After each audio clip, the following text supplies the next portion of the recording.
After Lyft threatened to shutter its ride-sharing doors by Thursday night, a California judge has granted both them and Uber a reprieve from the labor law AB5 for now.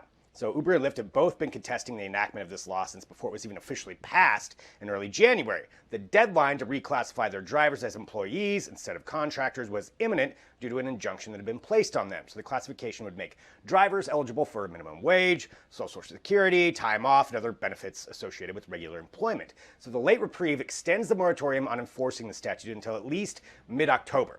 Now, at the same time, there's another bill on the ballot called Proposition 22.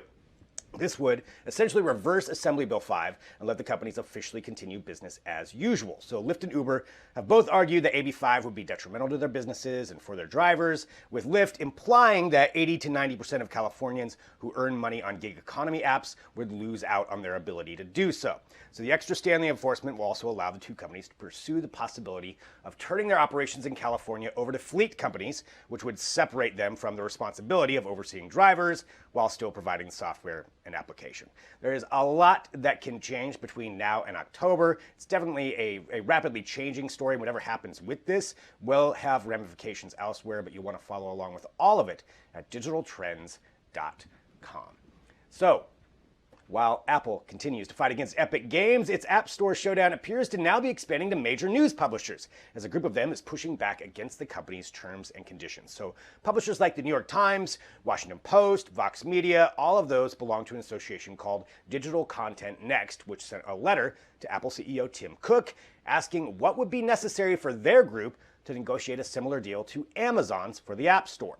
So, context, Apple generally takes a 30% cut of all in-app purchases in its store, and that includes news subscriptions. So after an individual subscriber has been paying for a year, Apple then reduces the take to 15%.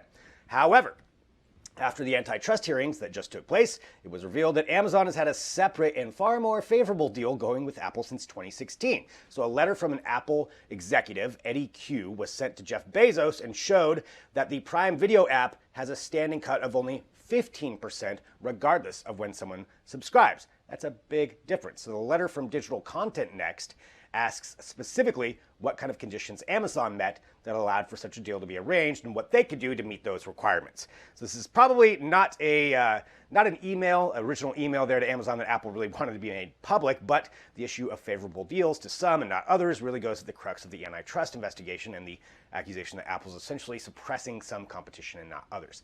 So there's no word yet on Apple's official response, but it's probably not a bold prediction to say that other companies in other industries may start openly questioning Apple as well, along the lines of Epic Games, and who knows what else is next in this, but you can read more about it at digitaltrends.com. Continuing with Apple. Apple may have just accidentally told everyone when they're going to be holding the release event for the new iPhone 12. So for a quick minute, on Thursday, August 20th, Apple's YouTube channel sent out a broadcast test feed that went live to everyone subscribed to the channel. So the event date said September 10th. If that's accurate, it would be in line with the usual timing of the annual September-ish event that Apple puts on, and last year's was actually on that exact same date. But of course, Apple isn't confirming anything, and previous leaks had already said that the date of the event may be pushed back into October. Regardless, we know a few things. One is that there could be some delays to the actual availability and supply of the new iPhone 12 line because of production issues. So from what we've heard from their earnings report, we expect to see some new phones and some kind of delayed, and it just is going to depend on which ones are available at the time. But we do have rumors on what they'll be showcasing, so we think there's obviously going to be an iPhone 12, an iPhone 12 Pro.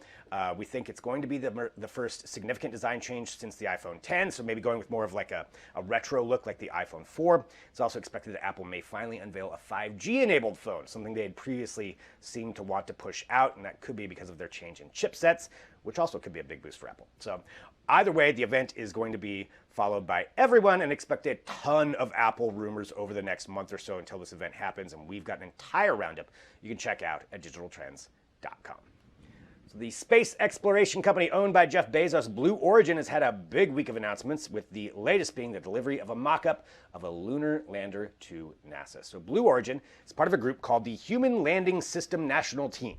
So that consists of companies including Lockheed Martin, Northrop Grumman, and Draper, which are all collaborating on building the lunar lander that would carry the Artemis missions to and from the moon. So the full-scale mock-up will allow astronauts and NASA engineers to provide feedback for changes they'd like to see made. So there's three parts to this thing.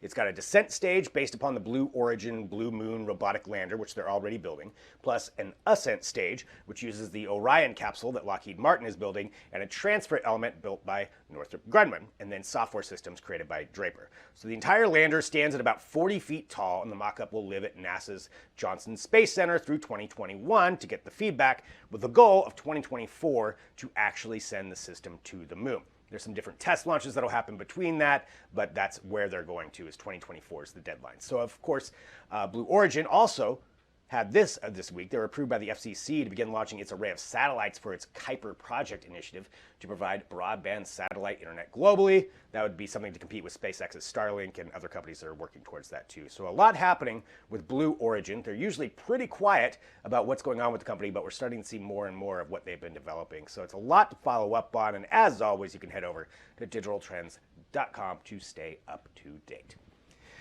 And here we go.